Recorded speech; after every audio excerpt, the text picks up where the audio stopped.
quarto ano, tudo bem com vocês? Hoje vocês terão aula de ciências, onde vão se auxiliar nas páginas 25 até 28. As transformações da matéria. Abra um livro na página 25. As transformações da matéria. Se observarmos ao nosso redor, podemos perceber que muitos materiais têm sua estrutura modificada. Ou seja, eles sofrem constantes mudanças em sua forma. A caixinha de suco que amassamos e jogamos no lixo, o arroz que aumenta seu volume ao ser cozido, a água que vira gelo no congelador, entre outras. Algumas transformações são reversíveis, ou seja, podem ser desfeitas, enquanto outras não.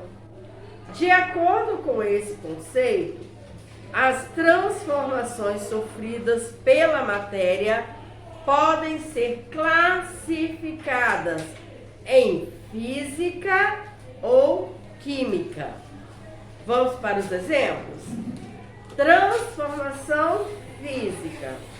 As transformações físicas são aquelas que não produzem novas substâncias, ou seja, a matéria continua a mesma. Sendo assim, o tamanho, a forma e a aparência do material podem sofrer mudanças, mas não a sua composição. Então, vocês podem perceber que na transformação física, o material ele pode sofrer mudanças, mas a sua composição ela vai continuar a mesma. Veja alguns exemplos desse tipo de transformação. Quando rasgamos um pedaço de papel, a forma e o tamanho da folha mudam, mas a substância que compõe os pedaços recortados continua a mesma. Então, vocês têm a visualização logo aqui no livro. O gelo nada mais é do que água no estado sólido. Para reverter essa transformação e tornar a água líquida novamente, basta retirá-lo do congelador.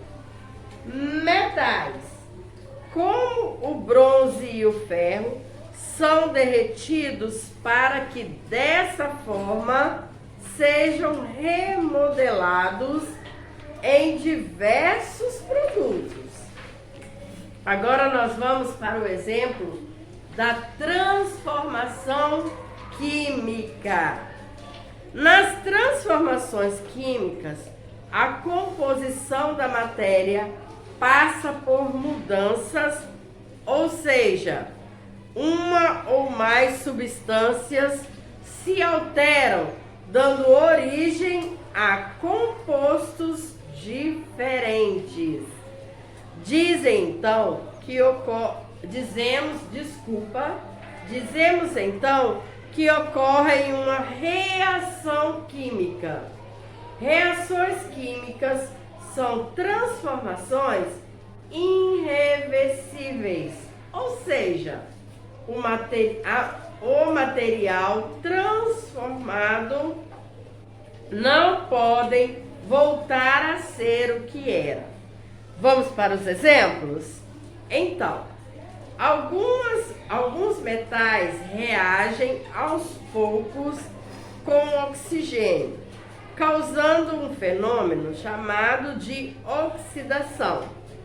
Nesse processo, o metal se transforma em ferrugem. surgem, sofrendo uma alteração em sua composição. Vocês têm logo abaixo a visualização desse metal. Um pedaço de madeira que é queimado não volta a ser mais como era antes. Nem tem como. Substâncias novas são formadas e suas propriedades se tornam diferentes. O pedaço de madeira, quando ele é queimado, ele se transforma em carvão. Então ele não voltará novamente a ser madeira.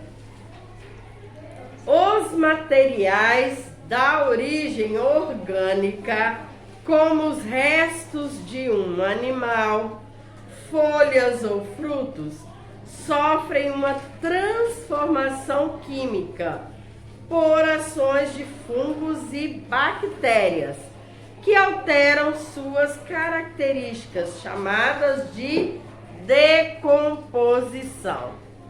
É o que acontece, por exemplo, em nossa casa, quando uma fruta muito madura apodrece. Então, no caso, vocês têm as visualizações das frutas, né? As frutas estão podres. Nesse caso, ela não volta à composição de fruta, porque ela apodreceu. Então, vocês puderam observar na leitura a diferença entre a matéria no estado, né, das transformações do estado físico para o químico. O estado físico, ela pode ter mudanças, mas a sua composição vai ser a mesma. Já no estado físico, ela tem a transformação e a composição não volta a ser a mesma coisa. Agora vocês vão voltar à leitura com muita atenção e logo após vão fazer as atividades. Eu espero ter ajudado e até a próxima aula.